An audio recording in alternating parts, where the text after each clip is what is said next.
कोलकाता 1948। बरसात की एक भारी रात थी। हवा में गंगा की नमी घुली हुई थी और हैरिसन रोड पर पुराने लैंप पोस्ट की रोशनी बारिश की बूंदों में कांप रही थी। मैं, अजीत, उस रात एक कहानी लिखने की कोशिश कर रहा था, लेकिन सामने बैठे व्योमकेश की आंखें किसी और ही दुनिया में खोई हुई थीं। तभी दरवाजे पर दस्तक हुई। रात के 11:30 बजे। पुथीराम ने दरवाजा खोला। भीतर एक अधेड़ उम्र का आदमी आया। उसके कपड़े भीगे हुए थे, चेहरा पीला था और आंखों में ऐसा डर था जैसे उसने मौत को सामने खड़ा देख लिया हो। आप ही व्योमकेश बाबू हैं? जी। उस आदमी ने कांपते हाथों से जेब से एक पुरानी चाबी निकाली।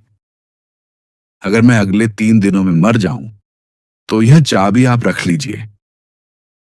कमरे में सन्नाटा छा गया। व्योमकेश ने पहली बार सिर उठाकर उसे गौर से देखा। और अगर आप नहीं मरे?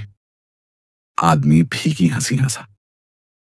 तब समझिएगा कि मौत ने मुझे भूलने की गलती कर दी।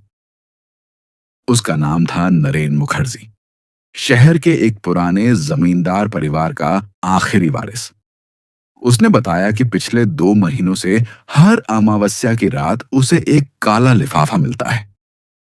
लिफाफे में केवल एक पंक्ति लिखी होती, तुम्हारा समय निकट है। पहले उसने मजाक समझा, फिर उसके 3 रिश्तेदार एक एक करके रहस्यमय परिस्थितियों में मर गए और आज शाम उसे चौथा पत्र मिला था। उसने कांपते हुए वह पत्र हमारी ओर बढ़ाया।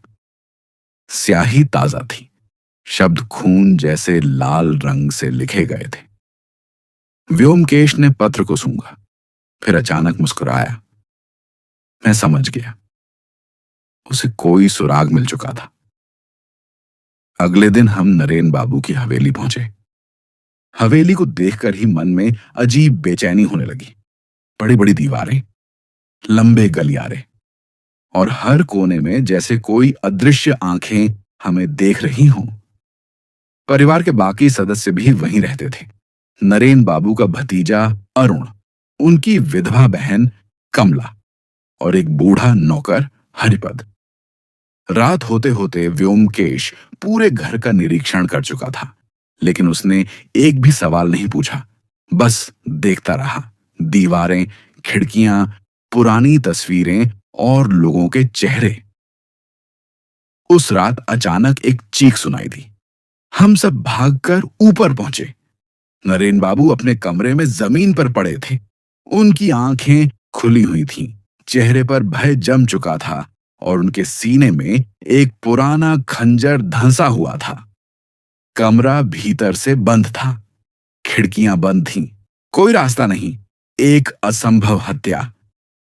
पुलिस ने तुरंत इसे आत्महत्या मान लिया, लेकिन व्योमकेश खिड़की के पास खड़ा मुस्कुरा रहा था। मैंने पूछा, क्या सोच रहे हो? वह बोला, अजीत, यह हत्या खंजर से नहीं हुई। क्या मतलब? नरेन बाबू की मौत पहले ही हो चुकी थी। मेरे पैरों तले जमीन खिसक गई। अगले 2 दिन व्योमकेश ने किसी को गिरफ्तार नहीं कराया। वह बस हवेली में घूमता रहा। तीसरी रात उसने सबको मुख्य हॉल में बुलाया। बारिश फिर शुरू हो चुकी थी। बिजली चमक रही थी। कमरे में मौजूद हर चेहरा तनाव से भरा था। व्योमकेश धीरे से बोला, नरेन बाबू को किसी भूत ने नहीं मारा, उन्हें जहर दिया गया था। सब चौंक गए, अरुण सबसे ज्यादा। लेकिन पोस्टमार्टम में कुछ नहीं मिला। व्योमकेश मुस्कुराया, क्योंकि जहर खाने में नहीं था। उसने मेज पर रखी लाल स्याही की बोतल उठाई।